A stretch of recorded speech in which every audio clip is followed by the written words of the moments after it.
Good evening, everyone, and welcome to the Ford Presidential Museum. We are greatly honored to have you here for our first program of the fall season, and of course for the opening of our second annual We Hope Forever Art Prize. It's wonderful to see you all here this evening. Gentlemen?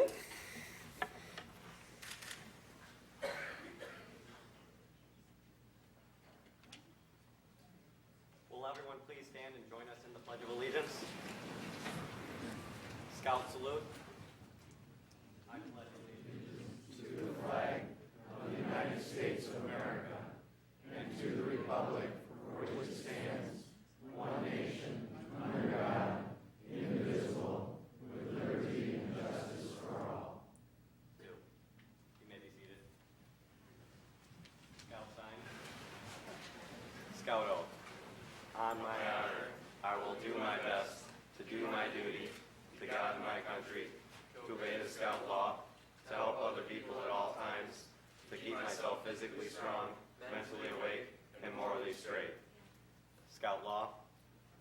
The Scout is trustworthy, loyal, helpful, friendly, courteous, kind, obedient, cheerful, thrifty, brave, clean, and reverent. 2.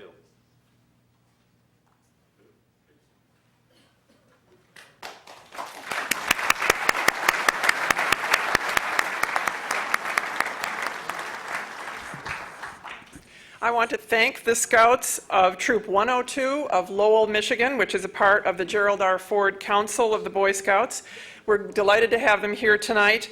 All of the color guard are members of the Mackinac Island Honor Guard. So it's a wonderful way for us to open a program reminiscing about the youth of Gerald R. Ford. Tonight's program was conceived in conjunction with our current feature exhibit called Schoolhouse to White House, which is on loan from our parent institution, the National Archives in Washington. In addition to the items selected by curators in Washington, our own curator, Don Holloway, selected a number of special items to augment the exhibit. Don, you are here. I've lost you. There he is. Don is also our photographer.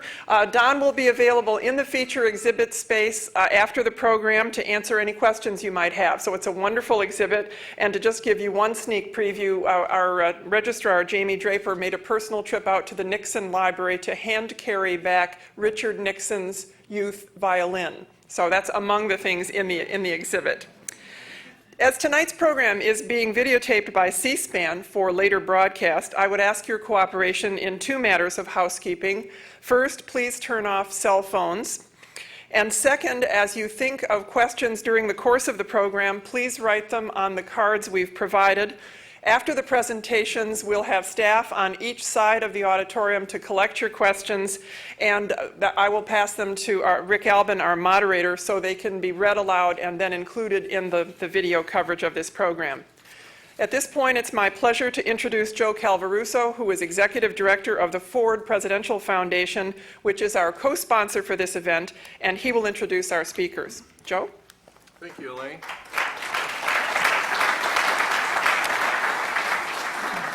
Thank you, Elaine, and thanks for such a great turnout tonight on a lovely night here in Michigan. It's my honor to introduce our 2 speakers tonight, Richard Ford and Steve Ford.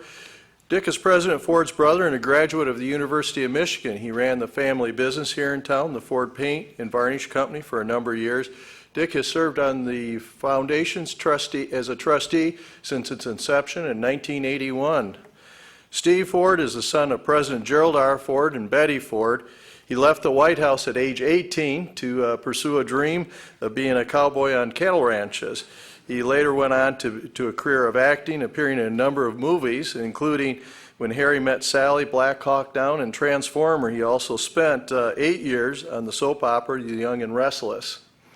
I think Steve's most rewarding role, though, has been as a motivational speaker, where he's helped and worked with a number of audience from corporate students. He was talking earlier today about attending prisons, and I hope he shares some of those stories here tonight as well. Steve currently serves as a chairman of the Gerald R. Ford Presidential Foundation. Moderating the program tonight is Rick Albin. We're very pleased to have him on board. Rick, after a stint in Washington, serving as a senior policy advisor to Congressman Peter Hoekstra, joined 24-hour news, 8 locally here, as a reporter. And Rick has done over dozens of presidential candidates, and most notably one-on-one interviews with George W. Bush and Al Gore.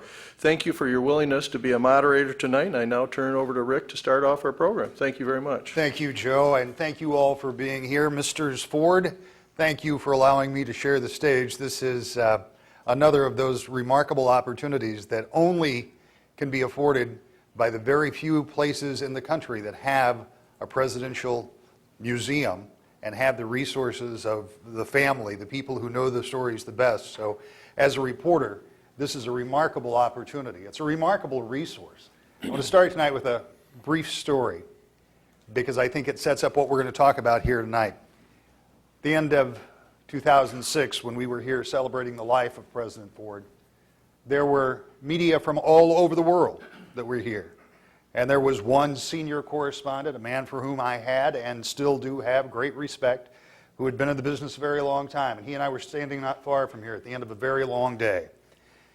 And as you'll remember, there were thousands, tens of thousands of people who had lined the streets of Grand Rapids to pay their respects to Gerald R. Ford. And this correspondent, who, in addition to having my respect, also makes thousands and thousands more dollars a year than I do, turned to me and said, "This is really a remarkable turnout for a man who accidentally became president." I tried to maintain, but it had been a long day. And I explained to this correspondent, for whom I still have a great deal of respect, that there was no accident. That Gerald Ford had trained for the service of his country from the time he was a child. That out of 435 people in Washington that all think they're pretty special, they thought Gerald Ford was pretty special. And out of 100 men and women in the United States Senate who were selecting not the next vice president of the United States, they knew full well they were selecting the next president of the United States, and they selected Gerald Ford. I said it was no accident. And he stared clear of me the rest of the week. I don't know. But it really was no accident because it starts with the very foundation of Gerald Ford's life. And Steve, we were talking backstage about the very beginning of his life. And if you don't mind, let's start with Omaha, Nebraska, because while Grand Rapids is President Ford's home, it started out much differently, didn't it? It did, and it's interesting because you talk about members of Congress and the Senate and everything. One of the famous quotes by Tip O'Neill, who was the Democratic Speaker of the House when Dad was the House Minority Leader, he had a quote that said, and this is paraphrased pretty dang close, it said, "God has been very good to America. During the Civil War, he sent Abraham Lincoln, and during Watergate, he sent Gerald Ford, the right man at the right time to heal a nation." Now, that's from a Democratic Speaker of the House. Now, they fought on the floor of the House and Congress all the time, but we saw Tip O'Neill at our house, and they were great friends at the end of the day. So there was a great respect there. But I think you're right, Rick, and you look back, when I look back on Dad's life, and Uncle Dick's going to have even a greater perspective than I do, I think back how he was born, not here in Grand Rapids, and not named Gerald R. Ford. He was born, Leslie King was his original name. And I was looking through Jim Cannon's book, and I want to read just a paragraph, and I think it sets up, you look at Dad's life, and if you look at the circumstances early on, he probably never should have been president of the United States, but I don't think Dad allowed the circumstances of his life to really control his life. It was his character, his integrity, his drive to be the best he could. And let me just read this out of Jim Cannon's book, and it's a great read. It says here, Leslie King, and that was Dad's real biological father. Leslie King first struck his beautiful young bride on their honeymoon, and that was Dad's mom. That was my grandmother. And they had married there. It says it happened in the new and elegant Monmouth Hotel in Portland, Oregon on September 27th, 1912. The groom and his new wife, Dorothy Gardner King, were on the elevator when a man stepped in and took off his hat, as was then the custom. She nodded slightly to acknowledge the stranger's courtesy. As the newlyweds walked away from the elevator through a marble and crystal reception room, King accused her of flirting. In tears, she said she was just being polite, responding to a gentleman's good manners as any lady should. Her denial only made him more angry. The new husband, according to court documents filed later, became enraged, set upon her, kicked her and slapped her, insulting her with names, struck her and slapped her around the face and about the head. She was 20 years old, a bride of 3 weeks, in a strange city, frightened and far from home. Now, that was their honeymoon. 9 months later, basically, Dad was born, and the beatings continued. But it says there on Monday, July 14th, 1913, the hottest day of the year in Omaha, Dorothy Gardner King gave birth to a son. He was to become the 38th President of the United States. At the father's insistence, the child was given the name Leslie L. King, Jr. That was Dad's start, and she, to tell you how strong, and Uncle Dick, you'll be able to tell us even better later, how strong she took Dad in the middle of the night. He was just a young child, and fled. Her husband had come at her with a butcher knife. And she left Omaha, Nebraska in the middle of the night, went across the bridge to Council Bluffs, Iowa. Her father eventually came down on the train, took her back to Illinois.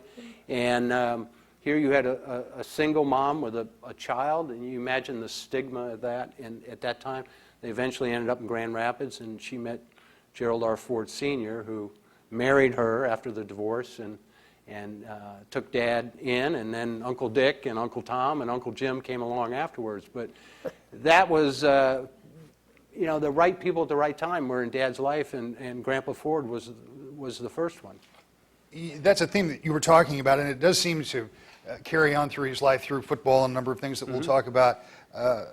Dick, you and I had a delightful time sitting and having lunch yesterday and talking about some of these memories, and thank you for your gracious hospitality.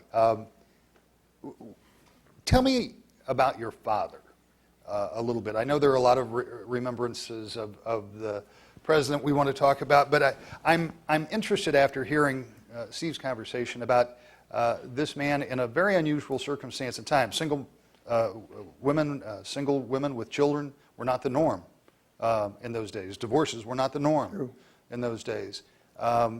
Gerald Ford Sr. had to have some special traits and qualities. Yes, he did. I think that's very true, Rick. In my lifetime, and certainly I'm reasonably certain of Jerry and Tom and Jim, he never raised his voice. But there's also one thing he was adamant about.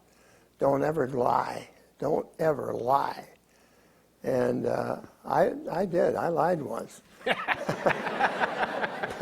But I never did again, I'll tell you.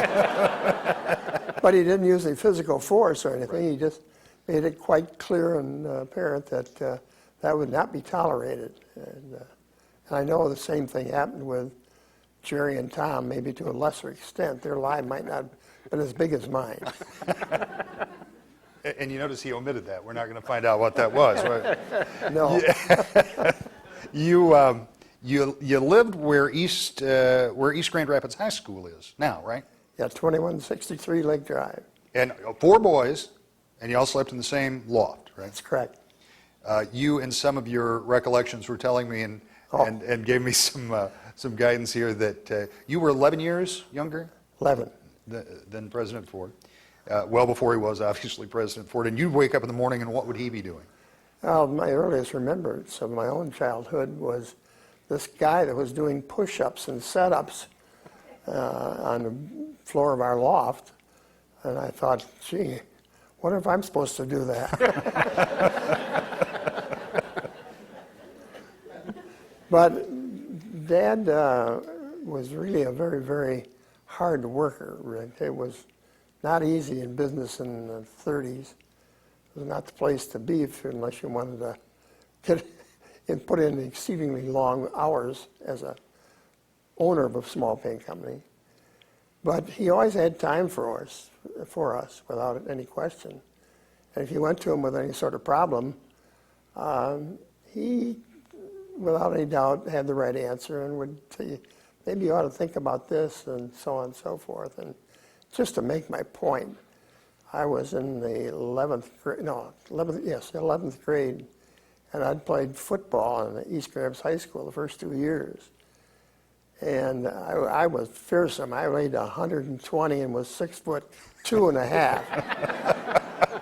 And I went out for the varsity in my 11th grade, and came home after about 2 scrimmage sessions, and he said, "Maybe you ought to think about basketball or tennis," which was good advice.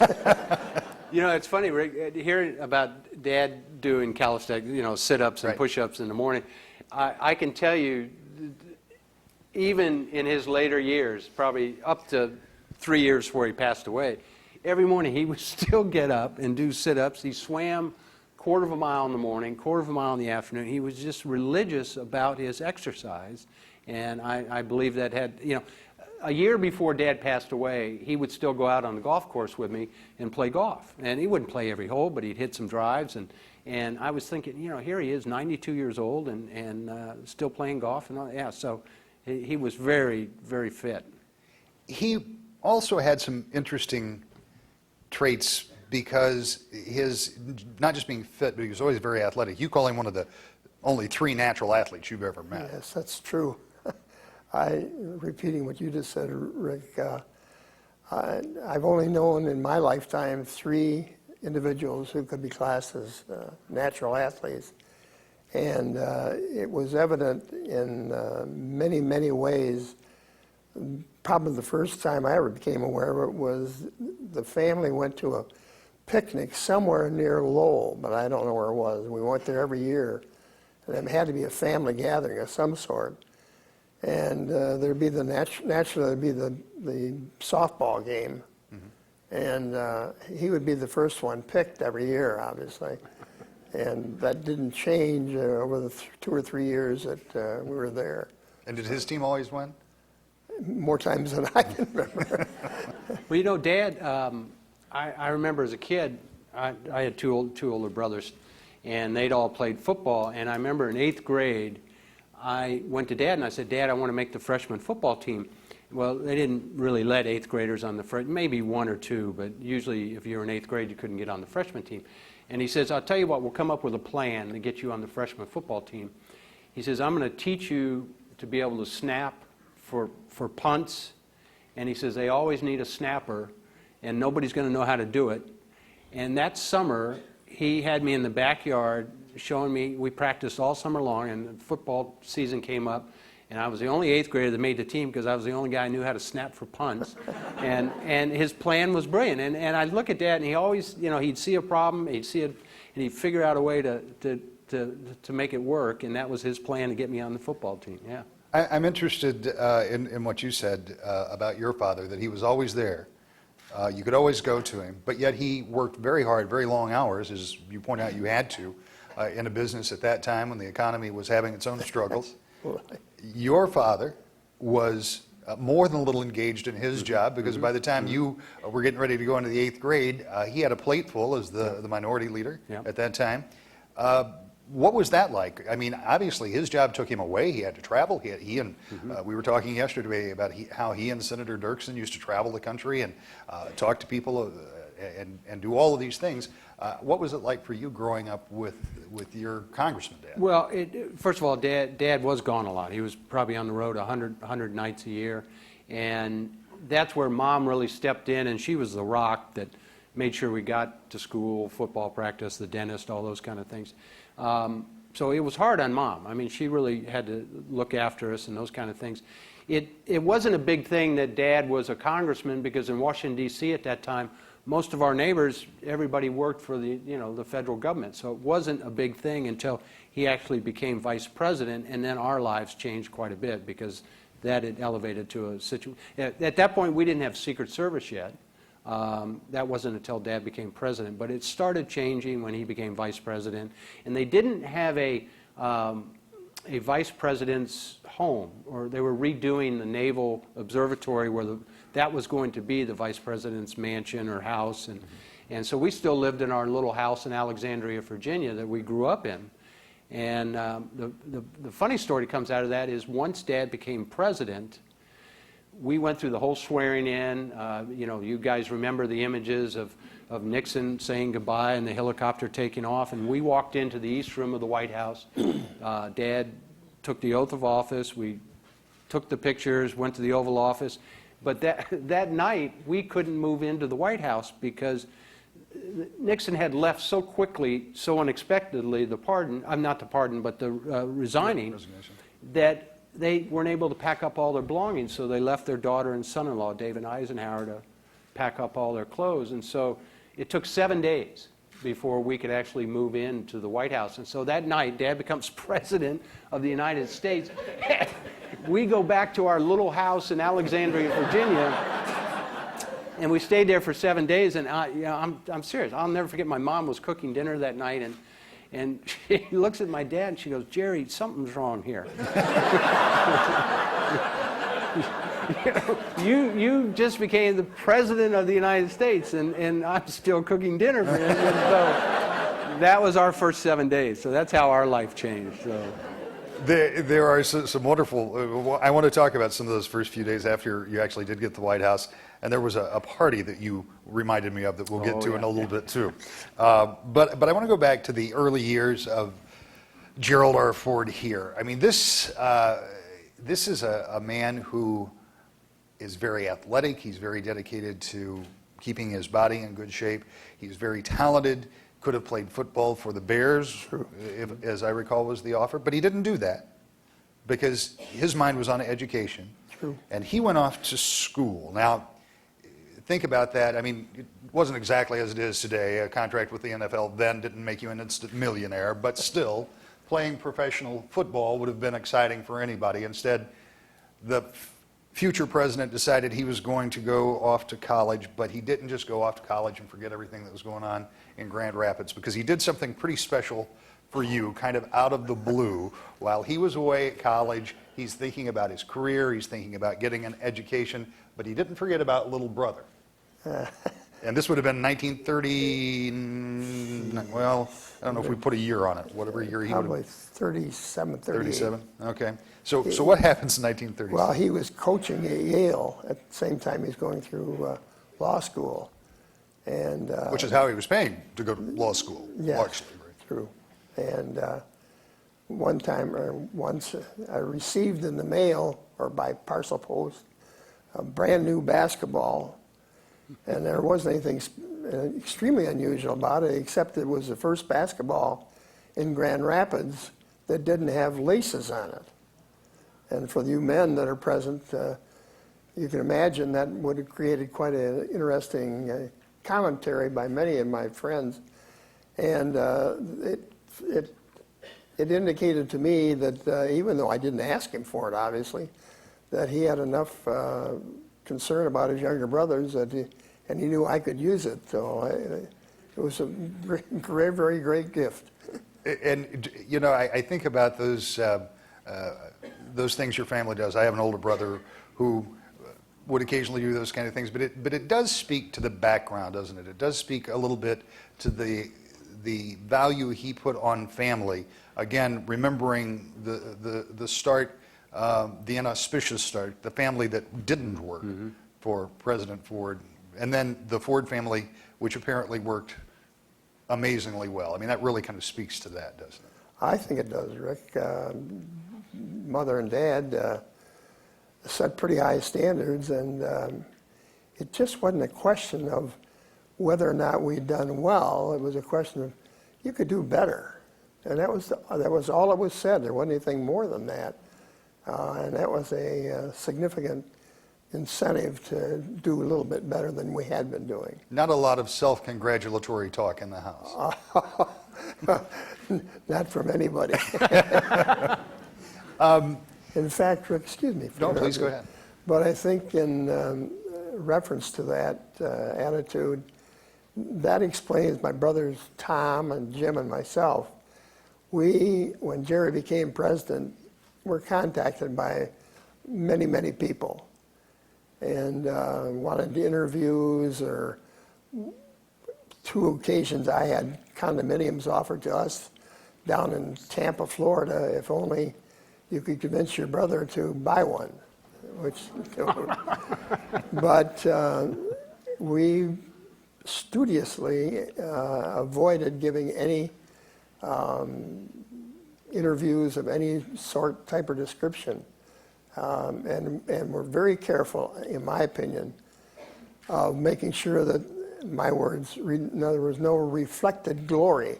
We didn't do anything. We just had to be his brother, and wouldn't trade him for anybody. But we couldn't bask in his limelight. That was for certain. And you know, that was the same thing about being a son. Is it wasn't anything we did. My two older brothers, my younger sister, and I. It just, we happened to be Dad's kids. I mean, he was the one that became president, and it was just overnight that we were catapulted into that situation. And you think about it, you know, when you hear the start of Dad, where he started from, and then you look back on the people that really invested in his life, Grandpa Ford, and you know, the right football coach, the right, you know, Boy Scout leader, all those that prepared him for that. To be the first man to become president of the United States that didn't get elected by the American people, to be appointed vice president, then assume the presidency after Nixon resigned, it's a pretty unique story. Well, it is a story that I think bears repeating time and time again, because going back to what I said at the opening, yes, the president did become, got that office through an unusual set of circumstance, an extraordinary time in this country.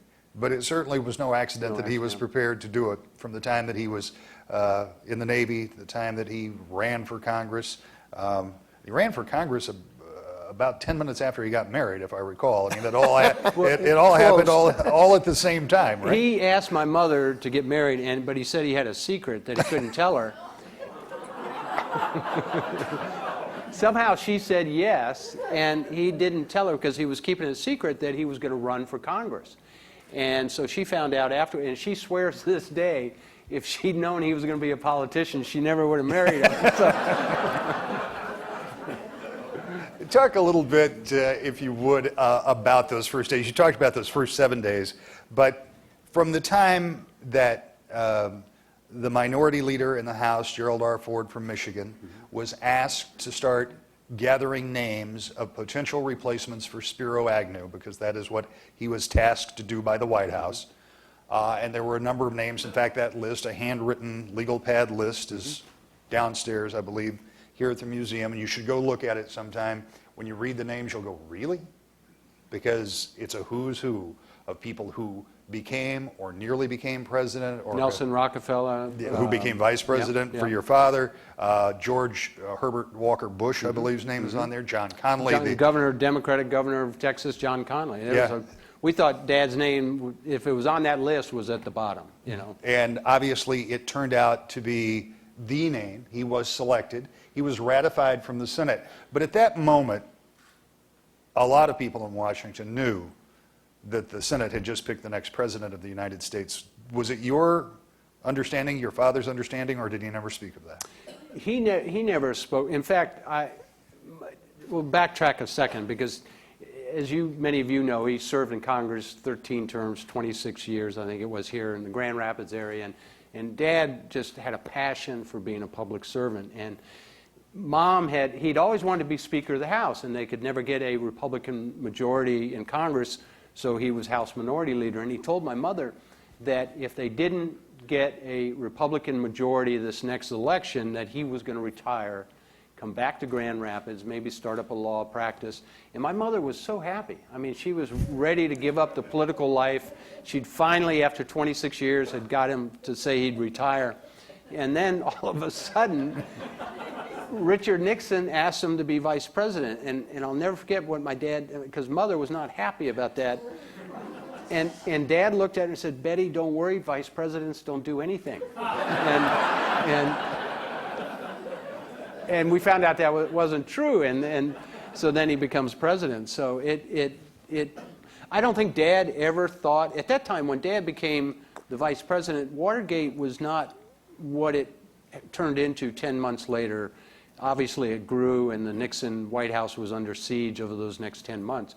But in the beginning, when Dad became vice president, I don't think he thought Nixon would finish out his term. That is an interesting juxtaposition. You talked about the fact that your dad was the minority leader in the House of Representatives was no particular big deal because you went to school and had friends whose Right. dads were senators or worked in the government. But the fact of the matter is he went from being the minority leader with a whole lot of responsibility and a whole lot of things that he was in control of and charge to being the vice president. All of a sudden everybody in the country knew who he was, but he probably had as much, if not more, input into what was going on in government as a minority leader as he did as vice president. Well, I think his opinion was that he wouldn't be picked as vice president because President Nixon would need him to get legislation through Congress, and that's what Dad was very good at. And but I think it would go back to the reason he got selected was the issue, you know, the character, the integrity. He could work with both sides of Congress, Republicans and Democrats. He was a moderate Republican, and he always found answers in the middle and compromises, and didn't think the answers were found on the right or the left. And I think they knew when they looked at Dad, they could get him through the nomination, the process, because his record was just squeaky clean. That was, you know, Dad. He was the Boy Scout, And all of you will remember, certainly most of you that were around at the time, remember the scrutiny was so amazing that the hearings that he had to prepare for and go through. And here's a sitting member of a Congress who is going through a ratification process to be Vice President of the United States. And he told me of times that they would send people back here to dig up anything they could on him from all the way back when he was in high school. Grade school. And he found some guy who he'd played football against in some game somewhere who was still sore about it 40 years later. and they were going to try to make a deal. So it really does go back to that foundation. There's no accident. It happens because he is prepared. He's not preparing, and I'm taking liberty here, that while he's working out and doing calisthenics as a young man, or while he's serving in the Navy, or even as a member of Congress, he's not preparing to be President of the United States. He's preparing to do whatever it is that he's called on to do, to make sure that he is prepared. Be prepared. You said he was a Boy Scout. He was an Eagle Scout. Yeah. The only president that has ever served who was an Eagle Scout. If you have an Eagle Scout in the family, you know how special that is. President Ford had not one or two. How many Eagle Scouts out of those four boys? 3. 3 Eagle Scouts, including this gentleman to my right.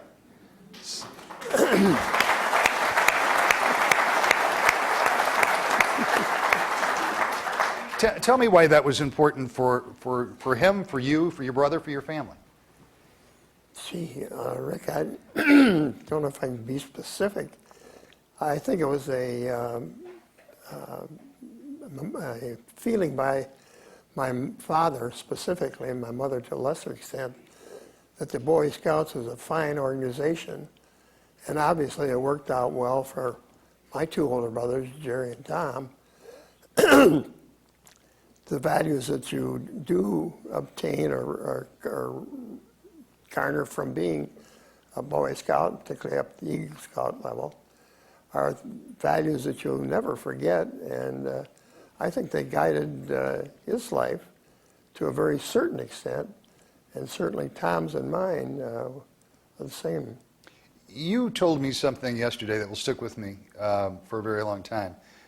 Talking about your remembrances, talking about playing golf with your brother, talking about those things. But you told me that from your perspective and in your dealings with him, from the time he was doing calisthenics or from the time he was playing tennis out at Ottawa Beach or playing golf to the time he was President of the United States, he didn't change. He remained the same person. No, I most emphatically, without any qualification, I say to you that he didn't change one iota from the day before he became president till the day after. He was the same guy. He didn't change. Well, I'm sure it impressed him, but it didn't impress him enough that he became someone that he couldn't be. It changed for the family, to be sure, those first glamorous 7 nights that you were still out in Alexandria. we eventually got good government housing, though. You had a whole bunch of guys standing around your house, I bet, for that week that wore dark suits. But you were how old when you moved to the White House? I was 18 years old. I just graduated from high school. I was 2 or 3 weeks off from going to starting my freshman year at Duke University, and all of a sudden Dad becomes president, and all the kids, we all got 10 Secret Service agents, and our life changed overnight, and I promise you, at 18 years old, that is not really the group you hope to hang out with. I had visions of moving into the freshman dorm at Duke with 10 guys with machine guns and radios. And, Yeah. Well, despite the machine guns and radios, you decided that how tough could it be? You wanted to have a party. So naturally, you just throw the party at the White House. I mean, how tough can it be?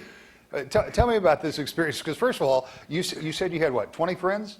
The way the White House, this is an embarrassing story, and Which is precisely why I wanted to tell you it. remember how Grandpa Ford told you not to lie? Well, and how that would get you in trouble. Well, I made that mistake.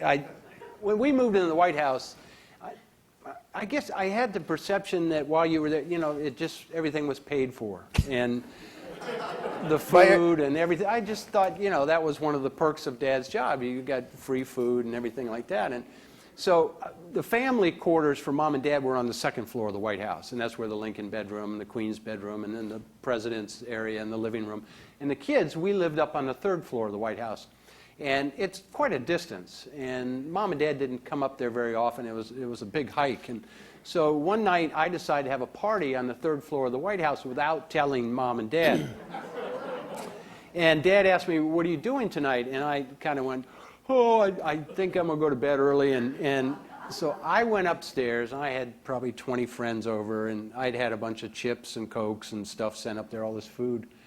And the next day, thinking I'd pulled it off, I get a call from Dad's secretary in the Oval Office, and she says, "Your father would like to see you." And I go, "Okay." So I wander down to the Oval Office, and he calls me in the Oval Office, and he says, "So what'd you do last night?" And I said, "Oh, I went to bed early." And and he's holding this kind of pink receipt with a list of all the food items that went up to the third floor for my party. And what I didn't know is it comes out of his salary. And so I got caught for this party that I thought I'd pulled off. So that was my lesson of everything's not free at the White House. Well, but you had the best line backstairs. We were talking about this.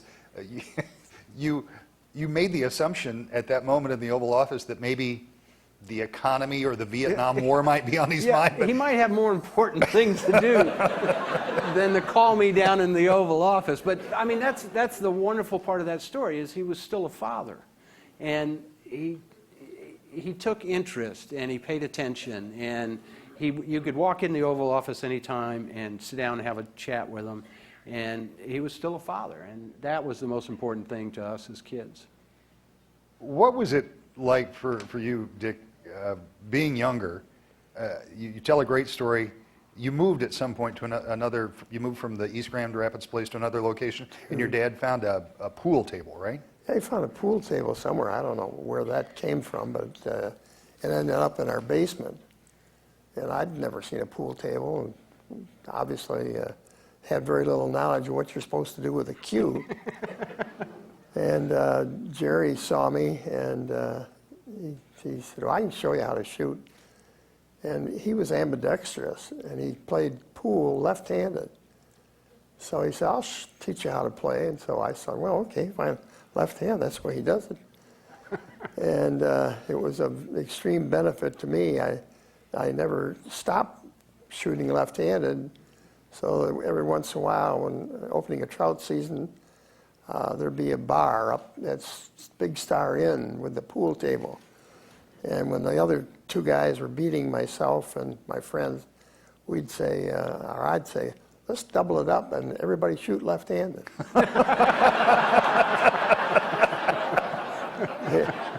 It worked. I know earlier Elaine said that there were some cards for you, so if you have questions and you haven't passed them to the side, please do. We'll get to those here in a few minutes because I want to keep this moving along because I would say, how'd you get 20 people in the White House without your dad? Well, I've been to the White House, and I don't know about, it was not easier for me to get in there. you probably couldn't do that today, but, it was a different world back then. This was 1974. We didn't have the threat of terrorism and things like that. And give you two quick stories about how things are really different today. The first night that we moved into the White House, I invited my best friend from high school, elementary school, whatever, a guy named Kevin Kennedy, and invited him over to the White House. I said, you've got to see this. This is unbelievable. And so he came up to the third floor, and just like an 18-year-old kid, we took my stereo and went to the roof of the White House. And I think it's probably some Led Zeppelin or something, Stairway to Heaven or something. And we're sitting on the roof of the White House. We've got the music playing, the American flag, and we're looking at each other. And Rick, it was really like Dumb and Dumber on top of the... And now, think about that. You could not do that today because it's a different world. There was nobody up there back in 1974. Today, you have anti-aircraft, missiles, and you have guys dressed in black that... You can't even photograph the top of the White House. So it's a different world than it was back then, and you couldn't do it. Very, very interesting. I want to go back now. The season just ended. You used to go to Ottawa Beach a lot. True. The family, and you'd go out there. Tell me about those summer days with older brother Jerry, who was an avid swimmer, loved to be in the water. Yeah, he loved to be in the water. And one time, as I relayed to you yesterday, Rick, this is after he was a congressman, obviously. And Ellen and I and our 3 kids went down to spend an afternoon during the period of time when Jerry had the cottage. And all of the cousins were there, so we were looking forward to it. So we went down on the beach, and Jerry went out in the water and swam for quite a while, started back toward the shore, and 2 guys, I don't mean to infer that they're big, intimidating guys, but 2 gentlemen of moderate stature, I would assume, as he came in, stopped him and had some discussion of, I couldn't hear what it was on a beach, but you could see that they were trying to make some point from their philosophical viewpoint that Jerry didn't particularly appreciate. And I thought to myself, after watching him try to get into the shore, going this way, and every time he went this way, these 2 guys would go this way, and then they go this way. And he finally made it to shore, and I said, boy, I'll never get involved in politics. But Rick, we were sitting here talking about growing up, and Uncle Dick, I remember when I think of Grandpa Ford, I always remember he took me in the backyard, and he had these very tall sunflowers that he grew in the backyard. And Grandpa Ford died when I was very young, so I don't have a lot of memories. But growing up in our household, Uncle Dick and I were talking at dinner. Back in the 1960s, I can remember our family, Dad, putting plans out on the dinner table. And Mom and Dad either wanted to build a swimming pool in our backyard, or they were going to build a bomb shelter because of the Russian threat. And I was just a little kid, but I can remember that whole conversation and dialogue, and it was either swimming pool or bomb shelter, and I'm pretty much sure I voted for the swimming pool. And we did. That's what we did. We did the swimming pool. But that was a lot of families went through that back then. And then to think, some 15 years later, he would actually be negotiating with President Brezhnev of Russia on the Strategic Arms Limitation Treaty for the Russians and missiles. And I'm going, I guess he knew we didn't need the bomb shelter. I don't know. But it was a very strange time when you think about that. Well, they are very interesting times indeed. I'm reminded when you were talking about then Congressman Ford being talked to by constituents, presumably as he's trying to get out of the water. There's not much privacy for elected officials. People feel compelled to come up and talk to them any place, anytime, anywhere. And you used to talk a little bit, and one of the things that I found interesting is that that he could have a bit of a short fuse as a younger man. But you saw that temperament, or at least the length of that fuse, grew considerably, and his ability to be that quick temper changed considerably. Very definitely. Before the war, Phyllis Brown, who was Jerry's girlfriend, was a fantastic. Don't tell your mother I said that. Way before that. Yeah, was a fantastic athlete, and I used to get a chance to play tennis with him because I was just at the right age that they didn't have an opportunity to play all year, summer long, and consequently, his skills were about equal to theirs. And he did have a short fuse. And I remember him throwing tennis rackets back and forth, his.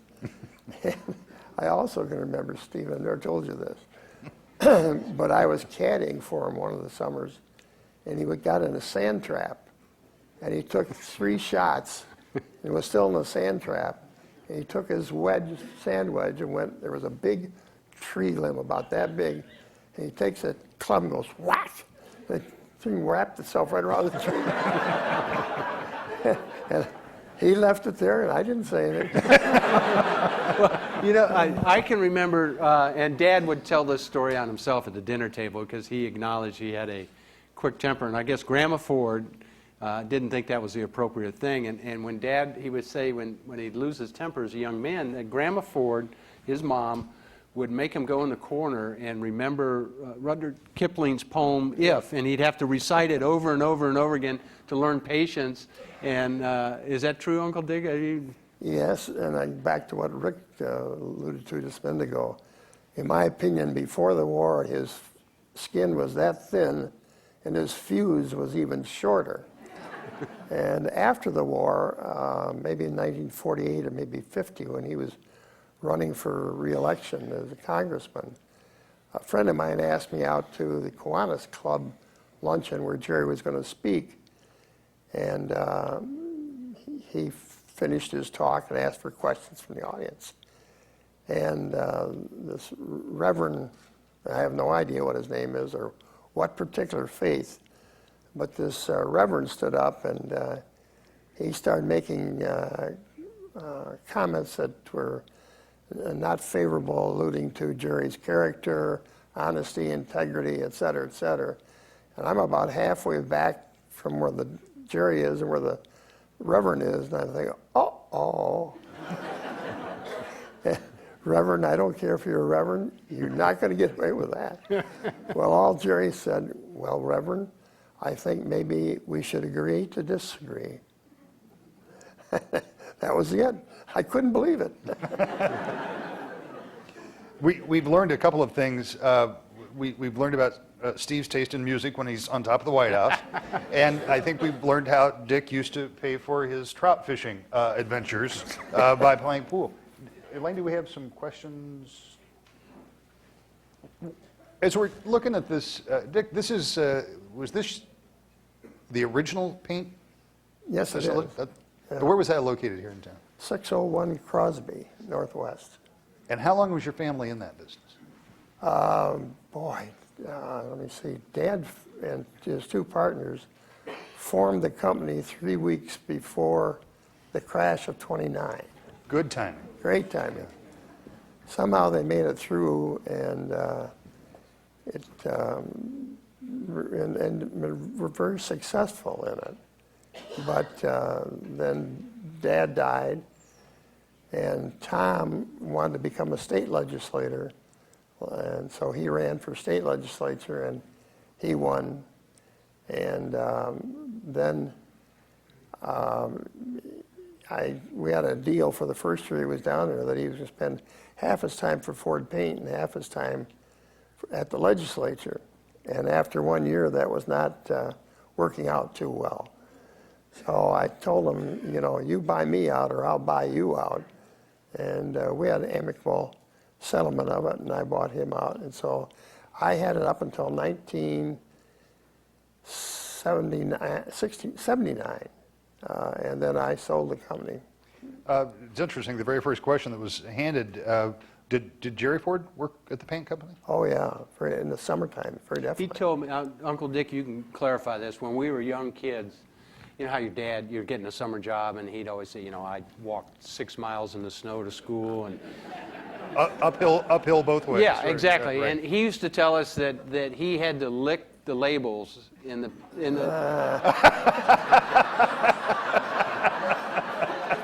No, that didn't happen? no. Okay. I was just checking. There was a little handheld machine about that big that had a brush across it with water, and you ran the label Yeah, across. we had doubts that actually, but you know, Rick, That's a better story if Yeah, you lick yeah. the labels. you know, Rick, when I just heard Uncle Dick say, you know, Grandpa Ford, you know, bought that right before the crash in '29, and I remember Dad would tell us a story about how, you know, he got out of South High and was a good football player there, but at that time there weren't scholarships to play football in college and stuff, and I guess his high school principal called him in and asked him what he was going to do now that he was out of high school, and Dad said, you know, we can't afford to go to college, and we don't have that kind of money, and his high school principal was convinced that Dad should play at least 1 year at the University of Michigan because he wanted him to play football there. And Dad said, you know, we can't afford it. And so his high school principal, and I tell this story only because it's another example of the right people that invested in Dad's life at the right time to move him to the next level. And his high school principal said, we're going to set up a scholarship fundraiser, and Jerry, you're going to be the first recipient. And they raised $100 so he could go 1 year to the University of Michigan. Now, it costs a little more than that now, but he said he got to the University of Michigan because, you know, that one man invested $100 in his life. And I remember when we did the dedication of the Gerald R. Ford School of Public Policy at the University of Michigan, a $35 million school that is there now. And he relayed that, you know, he talked about that story about here's this big school with his name on it now, and it should have never happened except there was one guy that invested $100 in his life to get him to the University of Michigan. So it's such a great story on whether you invest in somebody like Dad's life or anybody's life. You don't know what's going to happen on the other side. It's not important. The point is you invest in your community with your friends, your family, and you try to help people out. And Dad ended up as president. This is kind of an interesting question. In fact, the audience has sent up a bunch of good questions. Some of these you may know, some of these you may not, some of these you may not want to answer. We'll move through them. You know, some of them you may. I know a little bit about this, and maybe Dick, you would know this. And I assume when they talk about Gerald Ford's father, they're talking about Leslie King. No, I'm Well, okay. in this question, yeah. because they said, was he alive and aware that he became president? And correct me, are you talking about Gerald Ford Sr. or are you talking about his biological father, or does it matter? The biological father, who. So the question is, was he alive and was he aware that Gerald Ford became president? Well, Dad used to tell the story at dinner because we'd always ask Dad, you know, about things like that, and he didn't know that Grandpa Ford, Gerald R. Ford Sr., was not basically his real father, and he was working, and Uncle Dick, you can probably help me. I guess Dad used to flip hamburgers at lunchtime across from the high school or close to it, and he was working there. He was 16, 17 years old, and a man walked in and asked if Leslie King was there. And Dad had never heard that name, Leslie King. That was his given name as a child. He'd never heard that. And then he said, is there Jerry Ford here? And my dad said, yeah, that's me. And he looked at him and said, I need to talk to you. And Dad said he was busy. And he said, well, I need to talk to you. He says, I'm your real father. And Dad had never heard, I mean, this was a shock to Dad. And he went back to the owner of the hamburger stand and said, look, this guy says he's my father. I need to sit down and talk with him. And I guess Leslie King Sr. had just went to Detroit, bought a new Cadillac, had a brand new wife, was headed to Wyoming where he owned a ranch, and wanted to come by and pick up Dad and take him out to Wyoming as a 16. And Dad sat down, listened to the conversation, didn't acknowledge, he's, Grandpa Ford's been the man who's been there in my life. That's my real father. And went back and told Grandma and Grandpa, and they told him the whole story, which he didn't know at that point. And that was, it proved to me when I heard that, it's love, not blood, that raises kids. And Gerald R. Ford Sr. was not a blood relative of Dad's per se, but it was his love that invested in Dad's life. So what do you know about that story, Uncle Dick? I don't find anything that's not true about it. Yeah. But I think he died before Dad became president. I believe so also, Yeah. Steve, that he died before. But as I told Rick yesterday, and I don't want to discuss this with you prior to this moment, people find it hard to believe that I didn't know that Jerry was my half-brother until I was 24 years old. And it wasn't because there was any shame associated with it, because my younger brother Jim, 3 years younger than I am, and my next older brother Tom, 6 years older, when I went to them and said, I just saw some papers up on my bureau that says Jerry is not our full brother. Tom says, yeah, I knew that. So I went to my younger brother Jim thinking I'd be obviously much wiser than he, and said, did you know that Jerry's our half-brother? Oh yeah, I knew that a long time ago. But it didn't make any difference. I can't think of any possible comparison between the way that he treated Jerry and or us. And obviously that, I love the story about the basketball. I told you that yesterday. And obviously that was Jerry Ford's family. You were the family. You guys stuck together and stayed together. I have some questions. Some of these are intriguing just by the way they're written. Some of them are very serious, like this one. Steve, do you still keep up with the Young and the Restless? Is Victor Newman really a bad guy, I guess is the question. The fans of daytime TV are great fans. They never forget about you. I was on the Young and the Restless, CBS, for 8 years, I think 81 to 88, somewhere in there. And the first, it was interesting because Dad wasn't sure, when I said I wanted to be an actor, that's probably not the career choice every father wants to hear. And there's not a lot of stability in that profession. And so I remember when I signed my first contract with CBS, it was sort of a one-sided contract. They kind of own you for 4 years, and then but they can fire you every 12 weeks. And I remember I didn't think I'd make it through the first cycle, and so I didn't want to invest in an apartment, and I lived out of the back of my car for 12 weeks until I got through the first cycle. And I remember my dad would call me, or I'd call Dad from L.A., and he'd say, when are you going to get the phone in your apartment? And I didn't tell him I was living out of the back of the car. And those are the things you don't tell your parents. So eventually I got an apartment, but that was a great time. And Victor Newman really is a bad guy. Yeah. So. Well, your sister would kill me, but you're not the only one that took a bit of a foray into show business, because didn't she did a commercial at one time? I think For- she did for a a Subaru. Yeah, She- I think she yeah. did a Subaru commercial. That's And right. I remember that there were Fords all over the television. Did you go to South? No. I went one year to Madison Elementary School, and then the family moved out to Lake Drive. Okay, so that answers that question. I'm afraid to ask this one, but I'm too intrigued not to. So if you don't want to answer this, just tell me to put it down. We'll move on. What, I think it says hung, behind the bathroom door of your condo in Florida, and why? Okay. What?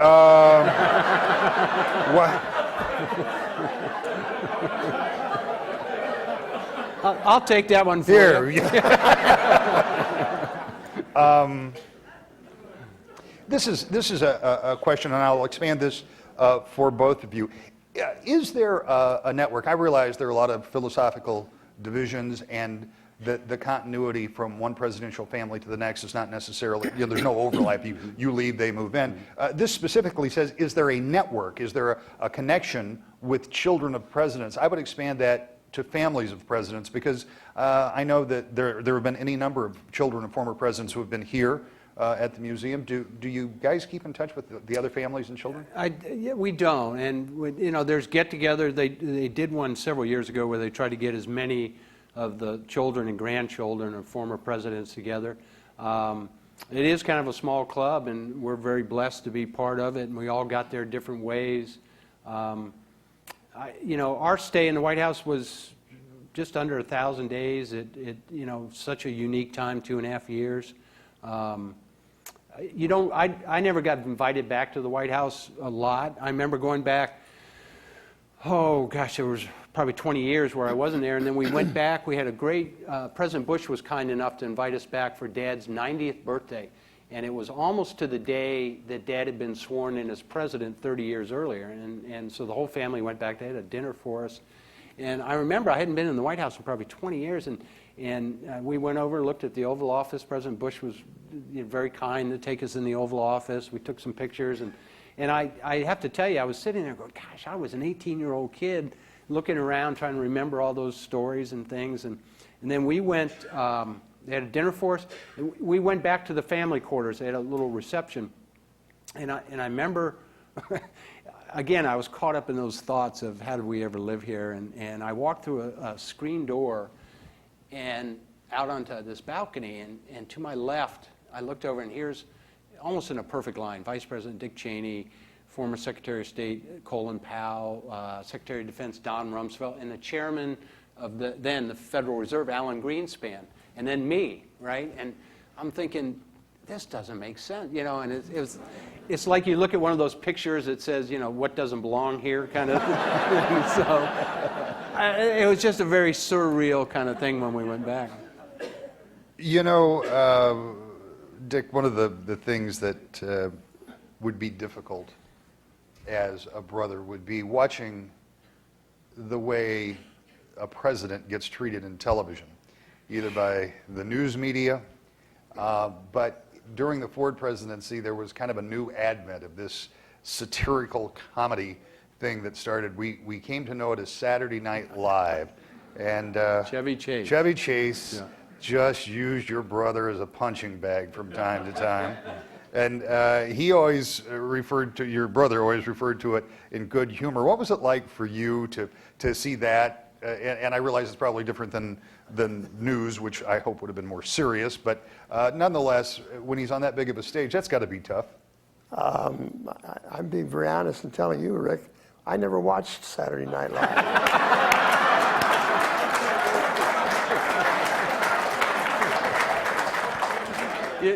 Rick, I work for an NBC affiliate, so you can I can tell you how much that hurts. But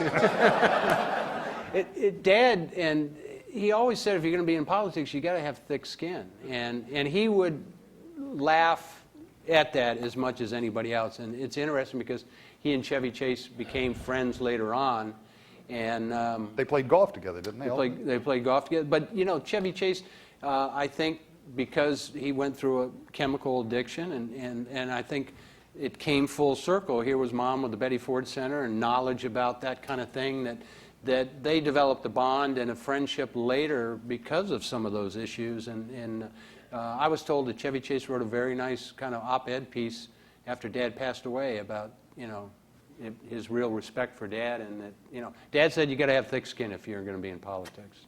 And probably got to have thick skin if you're going to be part of the family, too. I just got to guess. And I'm trying to make some sense of some of these. I apologize if I'm going a little slower than I might, because I'm trying to ask them in the way that they're written.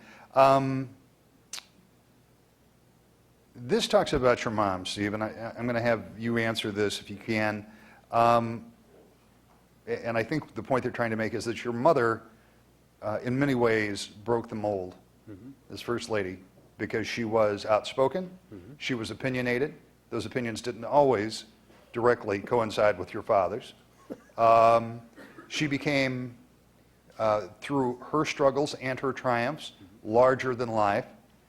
We know a lot. A lot of us would like to know a lot more about that, because she did so much of it with such quiet grace. But here's the real kicker in this question. Did she enjoy the time that you lived in the White House when she was there? Did she enjoy being First Lady? This person wants to know. I think Don't, that you get to answer next, so. there was a love-hate. I think all of us had sort of a love-hate with it because the scrutiny and the living in a fishbowl, nobody liked that. But I look at Mom, and she really blossomed. Yeah, I mean, really blossomed during that time and rose to the occasion. And within, I accepted an award for Mom today for what she did with breast cancer and alcoholism and awareness in the medical community.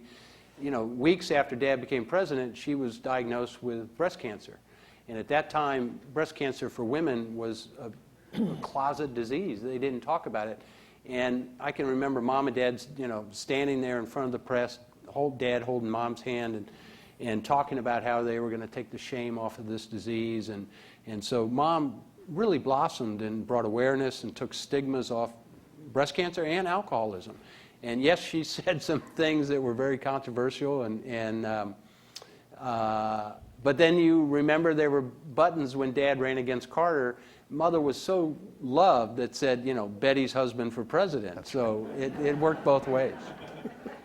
We're going to wrap up in deference to the lateness of the hour. Thank you for all of your questions. I have one last that we're going to wrap up with. But before I get there, this was a discussion largely about young Gerald Ford and how Gerald Ford dealt with you as a young family. We talked about his roots, his family, his preparation, the fact that this wasn't an accident. This was somebody who was prepared to serve their country. Give me 30, 45 seconds. I love that. I think that's Liberty that he's in the pool with. I love those pictures. Camp David, yeah. Those are such great pictures. When you think of your brother, when you think of President Ford, when you think of Jerry, and the times that you spent with him, how do you remember him? Extremely friendly, but also very, very staunch in his beliefs. There wasn't any question in my mind that everything he did was perfect, but that was just a younger brother. I only had one difference with him politically. In all the years he was in Congress and as Vice President, only one time, a very minor, but I respected him because he was obviously, in my opinion, doing 99.99% okay. Stephen, as a son, you must have a million memories, and it's hard because there's the man, there's the president, there's the politician, there's Dad. Yeah. But you must think of him in a particular way. I think probably it was driven home to me what I was going to really miss as Dad got close to passing away. And I was speaking at a prison, and I was speaking to a bunch of about 200 guys that were in a program for drug and alcohol rehabilitation to sort of really try to transform their lives and change their lives. And I'd gone in there to tell them my story, and I've got 18 years of sobriety and what Mom and Dad had done for me and all that stuff.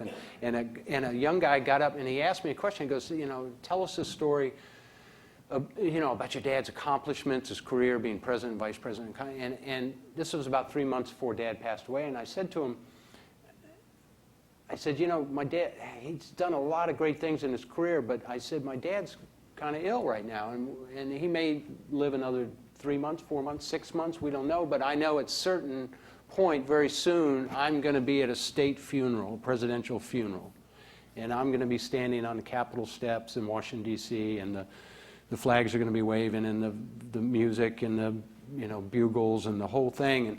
And I told him, I said, I doubt very seriously at that moment I'm going to think about what kind of president he was, what he did to get the troops out of Vietnam, what he did dealing with the Russians or the Chinese or cutting inflation or creating jobs. At that moment, and I think every parent in this room is going to think the same thing, at that moment the greatest value to me for him is going to be what kind of father he was and how he led our family, how he showed us how to be a great husband, a great father. And sure enough, 3 months later when he passed away, I'm sitting on the Capitol steps in the state funeral, and that's what I remember, what kind of father, how he invested in our lives like Grandpa Ford invested in your guys' lives. And he was a great leader of our family. So.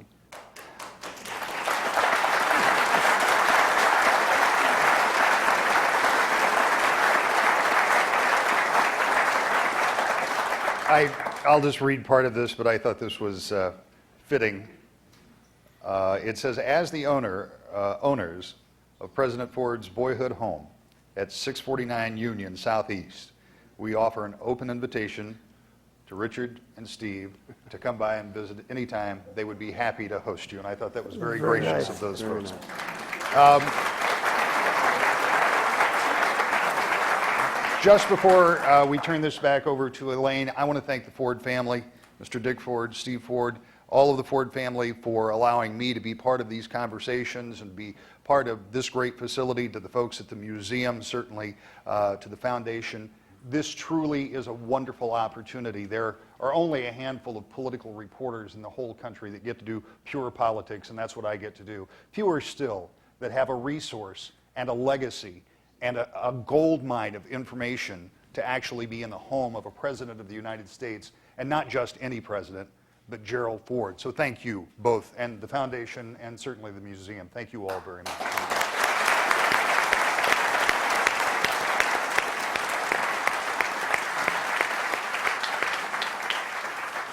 Thank you, Steve and Dick and Rick. What a wonderful way to start our fall programming here at the museum.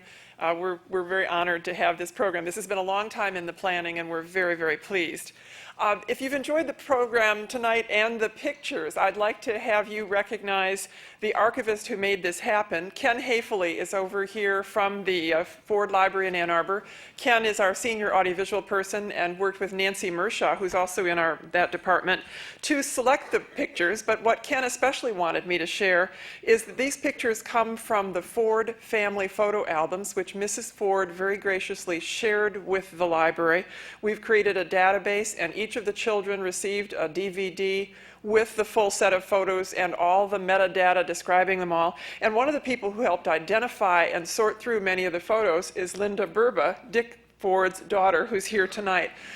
Because, of course, we as the staff, even 30-year staff, don't know all of that. So Ken, I lost where you're sitting or standing. There he is. Ken Hafele is here tonight.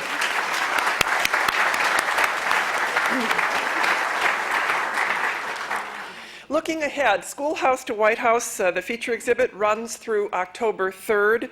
Following that, you'll want to come back for a very special program to open the Betty Ford collection on October 25th, and that will feature a presentation by Steve's sister, Susan Ford Bales. She'll be speaking on Wednesday the 27th, and on the 26th of October, Rosalind Carter, former First Lady, will be here. That's a program sponsored by the Hohenstein Center at Grand Valley, and you can check their website for details.